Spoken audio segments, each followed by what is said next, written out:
સુરેન્દ્રનગરના લીંબડી તાલુકાના શિયાણી ગામમાં રાયોટિંગના ગુનાના આરોપીને રિકન્સ્ટ્રક્શન માટે ઘટના સ્થળે લઈ જવામાં આવ્યો હતો, જે દરમિયાન આરોપી દ્વારા પોલીસ પર છડી વડે હુમલો કરાયો હતો।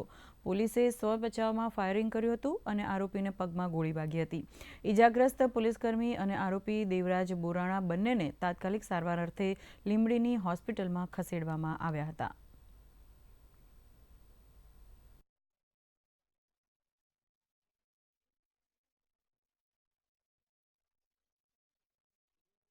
આ ઘટના પછી તરત જ આરોપી પોતે ભાગવાનો પ્રયત્ન કરે છે અને ત્યાં ઘટના ઉપર જે આઈઓ પીએસઆઈ વીએમ ખોડિયાતર છે એ આરોપી નાસી ન જાય અને બીજા ઉપર હુમલો ન કરે એના માટે થઈને એમના ઉપર ફાયરિંગ કરવામાં આવેલું હતું।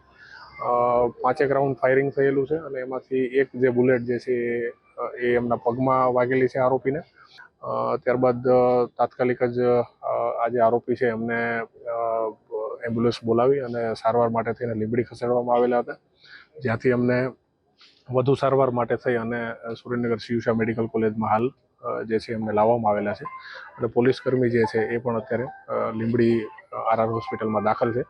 આગળની જે પણ આ બાબતેની કાયદેસરની કાર્યવાહી છે એમાં ગુનો દાખલ કરવાની જે તજવીજ છે એ લીંબડી પોલીસ દ્વારા જે છે હવે કરવામાં આવશે।